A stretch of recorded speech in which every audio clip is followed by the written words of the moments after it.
Who do the majority of women prefer to have as a boss, a male or a female? A female.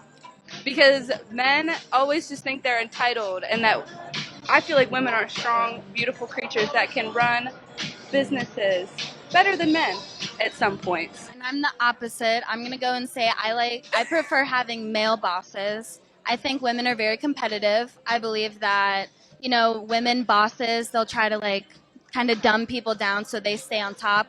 Whereas men just they're already there. They know where they are. I have to concur. Every woman I've ever known has preferred male bosses. Maybe because there is some, male bosses tend to be kinder to women. They're not as competitive. There's a lot of competitiveness, women on women. There's also some pettiness. I don't know. But I feel like the other girl, insomma, is just trying to, didn't never actually even answer the question. She derailed. So anyway, let's continue watching. When women go on a date with a man, who do they prefer make the majority of the leading decisions during that date? The man. The man, definitely. Definitely. If you ask me on the date, you should have that shit planned out. Yeah. Tell me you're going to pick me up at 7. Don't ask me what I want to do. Tell me what you want to do. Yeah. So in a society where the majority of women prefer to have a man in a leadership role and make most of the decisions, is it any wonder why most leadership roles are held by men? Definitely a wonder. I honestly think that's kind of like a gender role thing too. I feel like that's been a huge thing.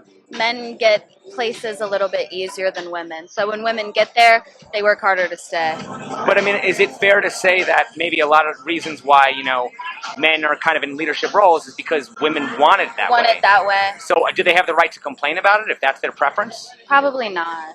I feel like if it's their preference, they're not going to complain, though. But it is. But I mean, once again, aren't we establishing that it is their preference? Right. But they're still complaining. So my question is, how do you reconcile the differences there? You know what I mean? Wow. All types of different people. That's a good question. Okay.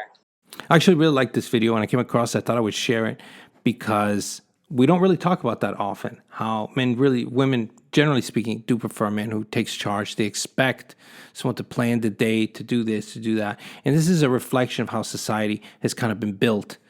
But it is the assumption, I think, that people feel like men actually put women in these boxes, took rights away from women, instead of seeing it like maybe this came this way because this was a natural gravitation of things. Like men gravitated a certain way because women wanted them to take rents. They wanted to take charge. They didn't want to worry about these kind of things. Also, you got to think the world was a very different place hundreds of years ago. Wars now are fought on large scales. The average person sitting at home isn't really touched by war unless you're like in Ukraine or something. But, in that way, you're kind of detached from it. You don't see it as a necessity. And now you think, you don't think these roles are as necessary. You want more equality. You want more power.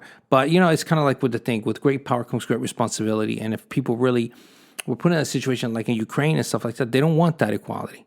And even in Ukraine, the women bailed. They're out of there as fast as they could. They're not going to stay and fight. As much as some of there's propaganda like, oh, this woman is fighting. The 99% of women left. Right? Because you want equality until that shit happens. But we don't have that in America. When did something like that happen? Because of how the United States is positioned, there's not going to be an invasion.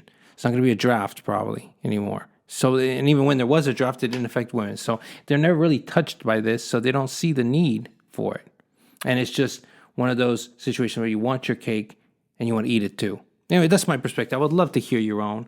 This is one of the more poignant little interviews that I saw, and I was like, wow, that's really interesting perspective on how you can exasperate from that example, kind of how society was built. But anyway, that's just my thoughts. Thank you guys for tuning in. Please leave a comment. As always, buy red and sell green.